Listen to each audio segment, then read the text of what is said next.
Bonjour, bienvenue dans cette nouvelle rubrique pour commenter la parole de Dieu.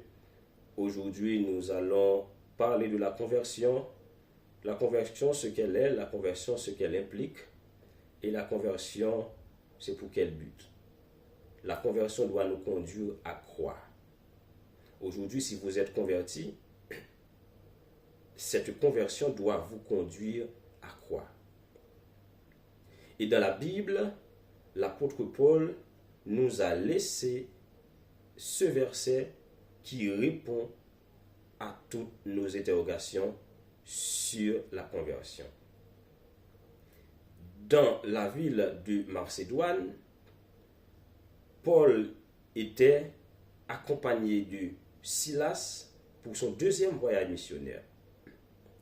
Et dans cette ville, Paul a implanté une église. C'est vrai que Paul a fait 3 grands voyages missionnaires, 4 voyages, mais 3 grands voyages missionnaires. Pour son premier voyage, il était accompagné de Barnabas. Pour son deuxième voyage, Actes des Apôtres 17, il était accompagné de Silas. Pour son troisième voyage, Actes des Apôtres 18-19, il était accompagné de plusieurs collaborateurs tels que Tite, Luc, et puis Timothée, il y avait même son pasteur de Bérée. Mais dans Actes 17, Paul a implanté une église à Macédoine dans la ville de Thessalonique. Et les Thessaloniciens étaient jeunes. On parle de cette église comme étant une église active, une église vivante, une église jeune, fidèle malgré les persécutions. Cette église était un exemple de foi vivant, un exemple de persévérance dans la souffrance. Et dans cette lettre, Paul résume l'expérience de la conversion des Thessaloniciens en 3 éléments. 1 Thessaloniciens chapitre 1er verset 9, le texte nous dit: on raconte en effet à notre sujet quel accueil vous nous avez réservé et comment vous vous êtes tourné vers Dieu en vous détournant des idoles. D'abord, comment vous vous êtes tourné vers Dieu? C'est le premier élément. Comment vous vous êtes tourné vers Dieu? Ça, c'est la conversion. La conversion, c'est quoi? C'est un changement de direction. La conversion, c'est quoi? C'est quitter le monde pour se tourner vers Dieu. La conversion, c'est se détourner du monde pour se tourner vers Dieu. La conversion, c'est répondre à l'appel de Dieu.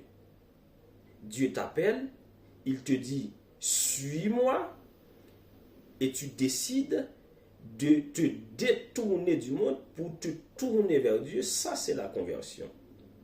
La conversion, c'est un changement de cœur qui produit une nouvelle foi, la foi en Dieu.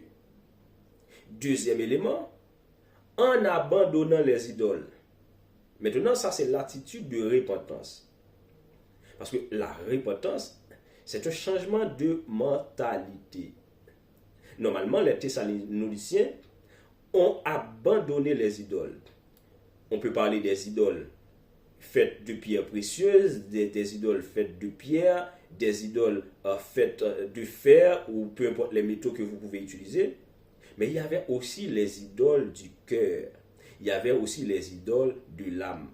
Parce que toute vraie conversion passe par une rénonciation. Vous vous êtes tourné vers Dieu, la conversion.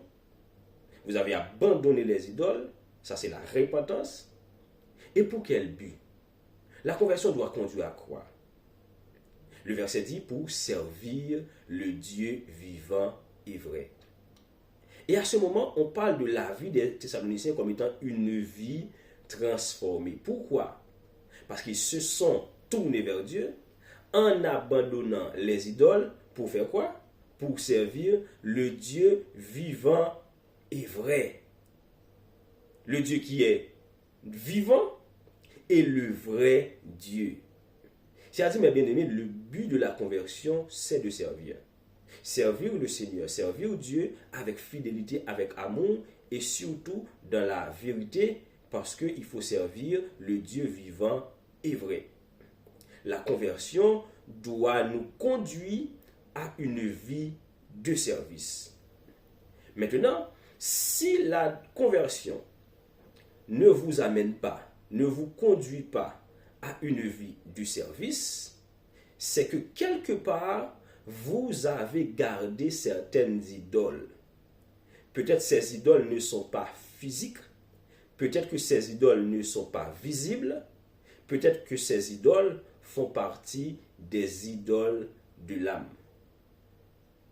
Quelles sont les idoles qui nous empêchent d'être réellement convertis?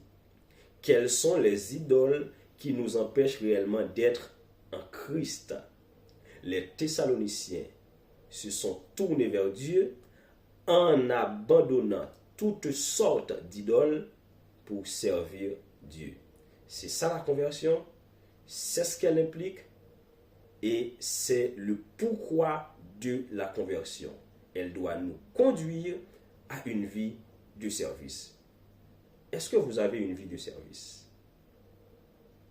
C'est la question que je vous pose et c'est avec cette question que je vous laisse ce matin.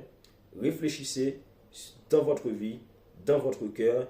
Est-ce que vous avez une vie de service? Est-ce que la conversion vous a amené à une vie de service? Que le Seigneur vous bénisse.